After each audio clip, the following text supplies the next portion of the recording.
안녕하세요. 책 읽어주는 수경 낭자입니다. 오늘은 돈이 모이는 사람, 돈이 새는 사람. 오늘의 주제는 돈은 학력을 따지지 않는다입니다. 읽어드리겠습니다. 돈이 안 모이는 이유를 학력이나 전공 탓으로 돌리는 것은 잘못된 생각이다. 중학교든 고등학교든 대학원을 나왔든 학력은 저축액과 전혀 상관없다. 돈이 모이는 사람은 중학교를 나왔어도 모이고, 가난한 사람은 인류대학 경제학부를 나왔거나 미국 MBA 경제학 박사 학위를 땄어도 돈이 모이지 않는다.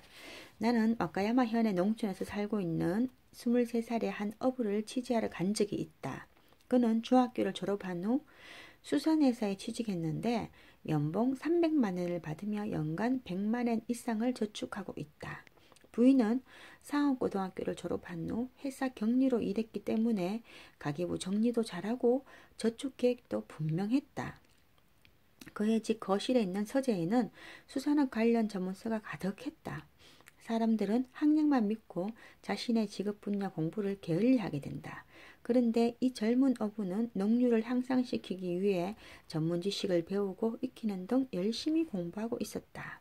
바닷가에서 부인과 갓 태어난 딸과 찍은 가족 사진을 보는 지성미 넘치는 눈매가 너무도 인상적이었다. 그를 짧은 취재 기간 동안밖에 못 봤지만 매끄러운 인간관계나 건실한 재정 가계 상태로 판단할 때 앞으로도 저축 기반이 더욱 탄탄할 것 같았다. 이와 반대로 최고 학벌과 풍부한 경제 지식을 갖고 있어도 돈이 전혀 모이지 않는 사람이 있다. 보기에는 부유한 생활을 하고 있지만 실제로는 가계 상태가 매우 안 좋은 가정이다. 또 인류 기업에 근무하지만 여기저기 생명보험을 들어서 저축액이 100만 원을 넘지 않는 사람도 있다. 나는 돈을 모은 사례를 상담하면서 세대주가 사망했을 때 보험액이 1억 3천만 원이 나온 집을 보고 깜짝 놀란 적이 있다. 책상 위의 경제 논리와 현실 사이에는 많은 차이가 있다. 입시 지옥을 거쳐 인류대학 경제학부를 졸업하고 어렵게 취직전쟁을 뚫은 인류은행의 엘리트 사원이 불량 채권 사기를 치는 일이 허다하다. 잘나가는 펀드 매니저가 운영하는 투자 신탁이 과대 선점만 하고 시장 평균 이하의 운용 실적밖에 못 내는 것이 현실이다.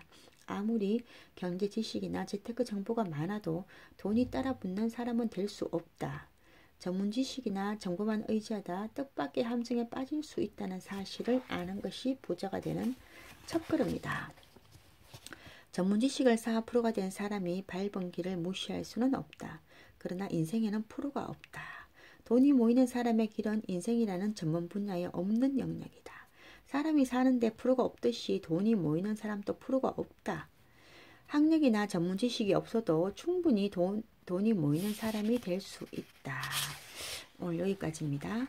오늘 제목이 돈은 학력을 따지지 않는다인데요.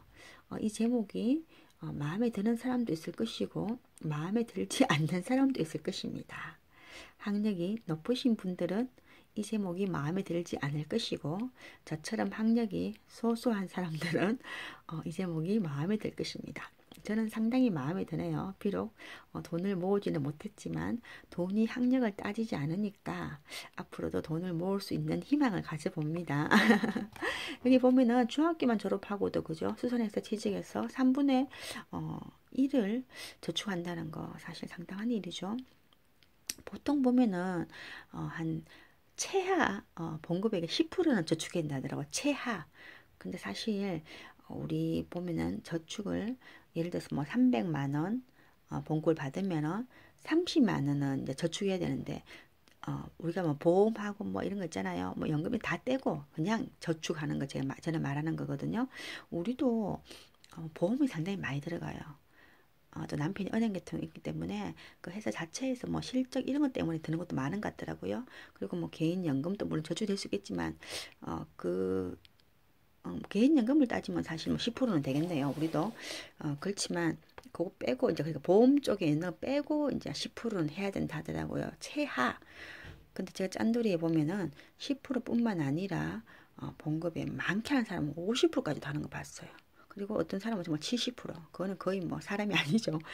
그렇게 하는 사람도 봤어요. 근데 그런 분들은 그렇게 열심히 모으시는 분들은 이제 빨리 이제 은퇴를 꿈꾸더라고요. 그러니까 남들처럼 60까지 안 가고 그 전에 이제 남편과 이제 상의해서 최대한 저축액을 늘려서 해놓고 빨리 이제 일선에서 은퇴해서 자기가 정말 하고 싶은 일을 하는 거죠.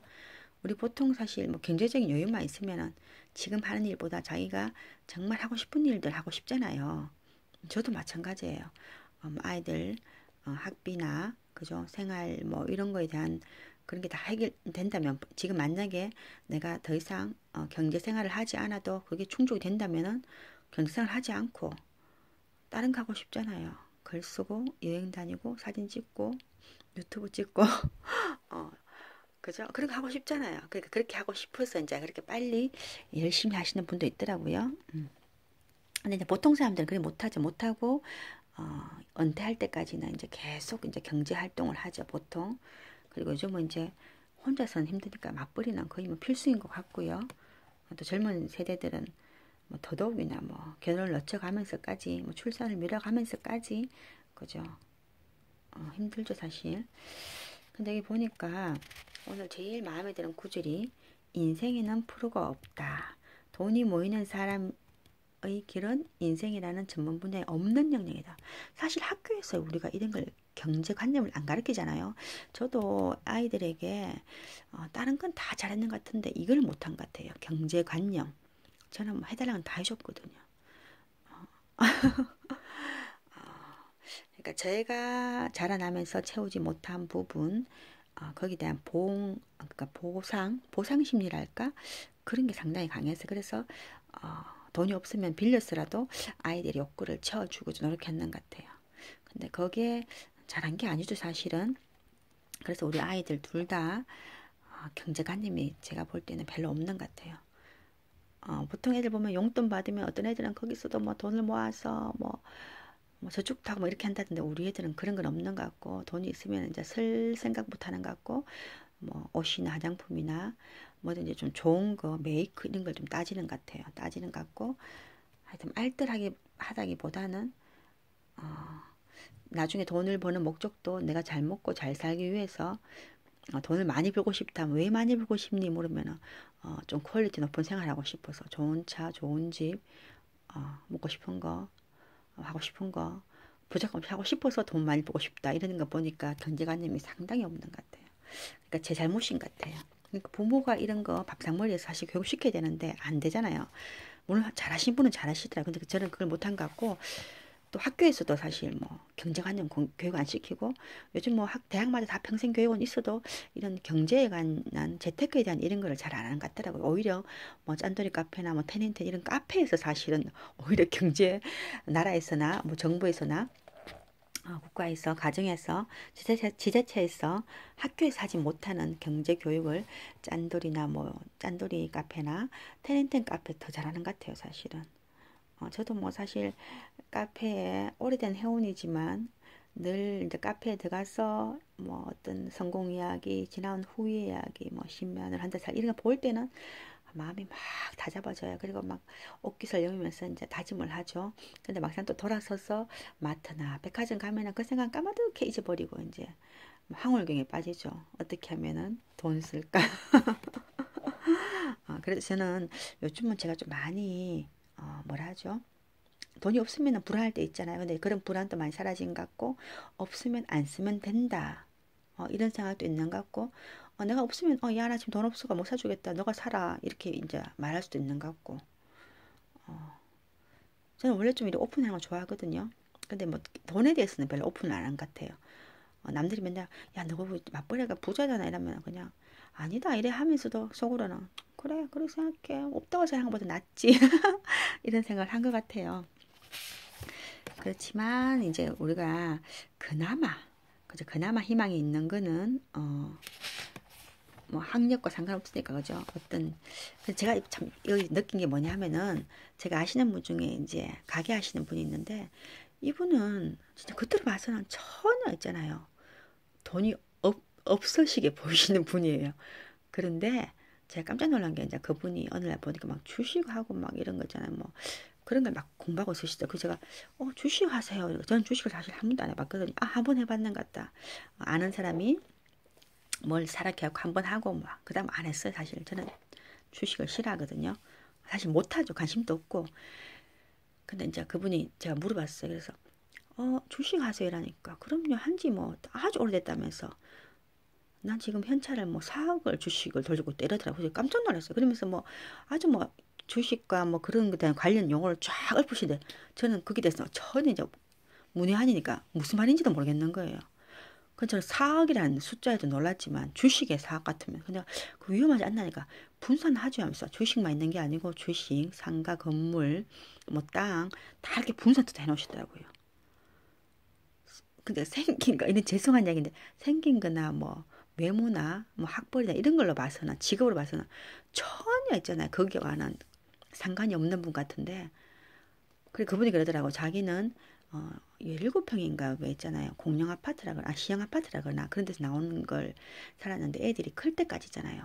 거기 살았다더라고요. 왜냐 아파트 알고 앉는 거는 그거는 아주 뭐 뭐라더라 바보들이 한 짓이라면서 애들이 클 때까지 있잖아요. 17평 살았대요. 돈이 많이 있음에도 불구하고 거기서 좀 깜짝 놀랐어요. 그리고 그분이 32평에 옮긴 지는 불과 얼마 되지 않았어요. 가게하고 가까운데 옮긴다고 해서 옮겼다 하더라고요. 그러면서 뭐 하여튼 뭐 경제 쪽으로 막 그러니까 뭐 경매 뭐 하여튼 모르는 분이 없어져요. 그래서 제가 한 번 그분하고 대화하고는 이제 저는 뭐 충격을 받았죠. 충격받고 그럼 저보고 그러더라고요. 아, 정우 엄마는 뭐 둘이 맞벌이 하는데 뭐 걱정이에요 하면서 이런 말씀하시더라고요.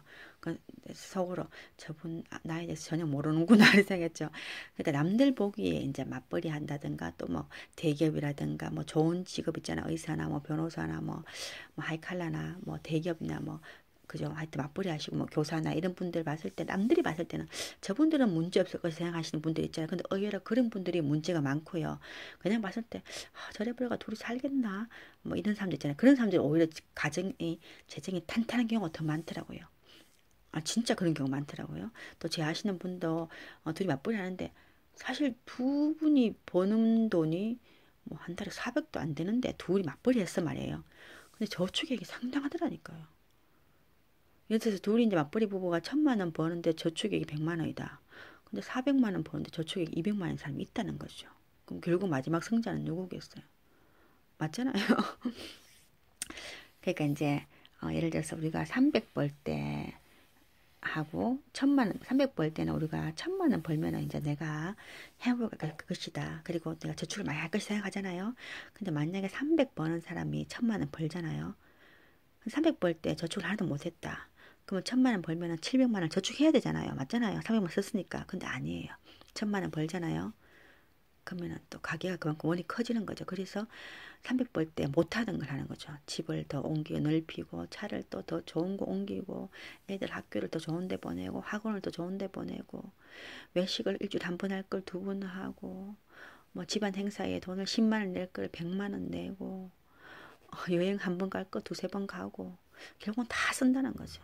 그 결국은 보니까 100만 원 벌든 200만 원 벌든 하나 중요하지 않고요. 내가 만약에 한 달 100만 원 번다고 1,000만 원 벌면 부러울 거 하나도 없는 거예요. 왜냐 1,000만 원 벌면 1,000만 원 쓰거든요. 1,000만 원 벌면서 100만 원 쓰고 900만 원 저축한 사람 진짜 없더라고요. 그러니까 남을 제가 안 그래도 이제 칼럼을 이제 쓰는데 자족에 대해서 이제 칼럼을 써놨거든요. 아직 신문이 나오진 않았는데 그러니까 거기 보면은 성경에 사도 바울이 있는데 이분이 이제 대단하신 분이거든요. 로마의 시민권자고 하여튼 그 당시에 최고의 석학이었고 모든 게 부족함이 없어. 로마 시민권자고 근데 그분이 다메섹 도상에서 예수님 만나고 난 뒤에는 진짜 힘들게 살았거든요. 감옥에 갇히고 죽을 고비 넘기고 굶기를 밥 먹듯이 했는데 그분이 이제 성경에서 말하기를 자기는 궁핍에 처한 적도 있고 풍부에 처한 적도 있는데 자기는 이 세상 사는 일체의 비결을 배웠다 하더라고요. 결국은 자족하는 거죠. 내가 풍부에 처할 줄도 알고 그다음에 이제 빈곤에 처할 줄도 알고 어떤 형편에 처하든지 그 처지에서 만족하는 방법을 배웠다면서요. 그게 이제 자기의 비법이라 하더라고요. 그러니까 자족하는 거 그게 정말 중요한 것 같아요. 근데 우리는 보통 보면은 짠돌이 카페에도 보면은 이제 그런 분이 있거든요. 뭐 택배회사 이런 다니면서도 택배회사 사실 열악하잖아요. 돈도 별로 많이 못 벌잖아요. 그리고 또 마트에 다니면서도 뭐 아르바이트 있잖아요. 그런 거 하면서도 뭐 수입의 거의 한 80% 저축하신 분도 있더라고요. 정말로. 그런 분은 정말 존경하고 그런 분은 분명히 성공할 수밖에 없죠. 그죠? 우리가 물론 돈을 뭐 저축 액수가 많다고 성공한 건 아니지만 그만큼 그 사람들은 자기 절제하고 컨트롤하고 인내하고 그런 게 결과잖아요. 그리고 또 그분들이 그렇게 모으는 걸 어떤 사람들은 뭐 저래 살아가 뭐하노? 쓰고 살아야지. 언제 죽을지 모르는데 이런 분도 있어요. 노쇠나 오쇠 뭐 젊었어 이런 사람도 있지만 뭐 삶의 가치가 틀리고 이제 가치관이 틀린 거죠.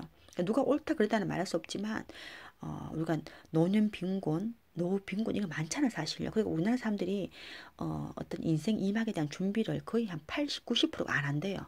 그래서 노후가 가난한 것 사람들 정말 힘들어하는 사람 많다 하더라고요. 젊을 때 고생은 사서 산다 하지만 늙어서 고생은 정말 비참하지 않을까요? 저는 그렇게 생각하거든요. 음. 하여튼 오늘 여기까지입니다. 감사합니다. 사랑합니다. 축복합니다. 파이팅!